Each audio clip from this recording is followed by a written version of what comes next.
Bien-aimés frères et sœurs en Jésus, la grâce, la paix, la miséricorde nous sont données de la part de Dieu le Père et de Jésus-Christ, son Fils, notre Sauveur. Amen. Pour notre méditation de ce jour, nous allons lire dans l'Épître de Paul aux Romains, au chapitre 3, le verset 4. Avant la lecture, nous chantons à la gloire du Seigneur, grand Dieu, nous te bénissons. Grand Dieu, nous te bénissons, nous célébrons tes louanges éternelles, nous t'exaltons. De concert avec les anges et prosternés devant toi, nous t'adorons, ô grand roi, et prosternés devant toi, nous t'adorons, ô grand roi. Père éternel, nous te bénissons et te rendons grâce pour le privilège qui est le nôtre de pouvoir nous prosterner devant ton trône et de chercher à avoir accès à ta parole. Bénis ces moments au nom du Père, du Fils et du Saint-Esprit. Amen. Romains 3, verset 4, là il est écrit, je lis dans la version Louis II. Loin de là, que Dieu, au contraire, soit reconnu pour vrai et tout homme pour menteur, selon qu'il est écrit, afin que tu sois trouvé juste dans tes paroles et que tu triomphes lorsqu'on te juge. Amen. Bien-aimés en Jésus,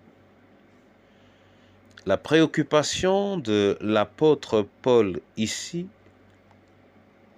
est de pouvoir voir qu'en toutes circonstances, Dieu soit reconnu comme tel, donc vrai.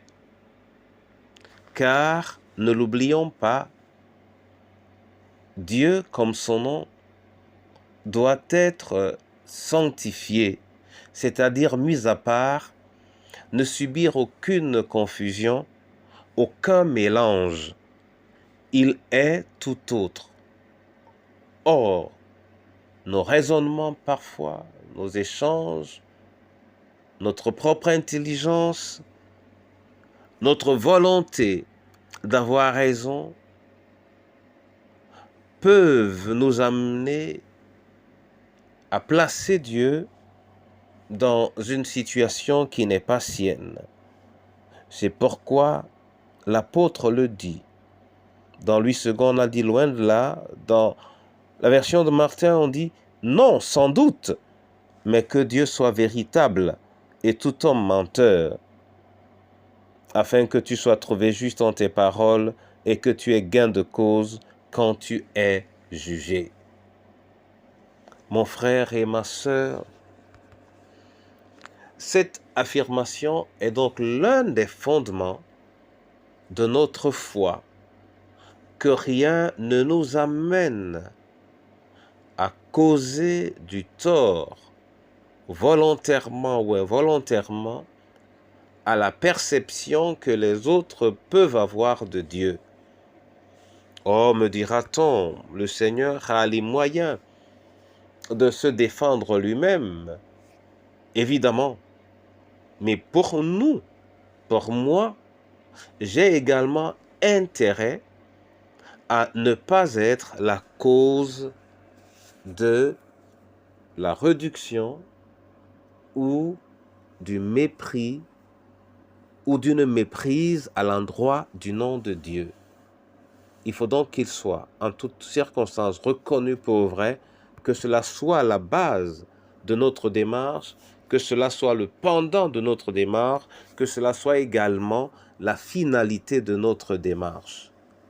Que le Seigneur soit reconnu pour vrai et que rien, absolument rien, ne puisse, même dans la pensée de l'homme, faire de l'ombrage à la réalité de Dieu. Au nom du Père, du Fils et du Saint-Esprit. Amen. Seigneur, je veux te bénir et te rendre grâce. Oui, Seigneur, pour ce que tu es et pour ton caractère immuable, pour ce que tu es et pour ton caractère saint. Tu es tout autre et rien n'est comparable à toi. Accorde-nous la grâce dans notre marche chrétienne, dans notre marche dans la foi, de ne point faire de l'ombre à ton nom. Entre tes mains, Seigneur, je remets le veuf, la veuve, l'orphelin, l'esselé, l'abandonné, afin que son témoignage également à propos de ton nom soit un témoignage vrai et saint. Pour nos familles, pour ton Église, viens manifester ta gloire et fais en sorte que ton Église soit effectivement une colonne de ta vérité, de la vérité de ton nom en Jésus-Christ. Sois élevé, toi qui nous donnes ce jour, et que ton nom soit reconnu pour vrai en toutes circonstances, au nom de Jésus de Nazareth. Amen.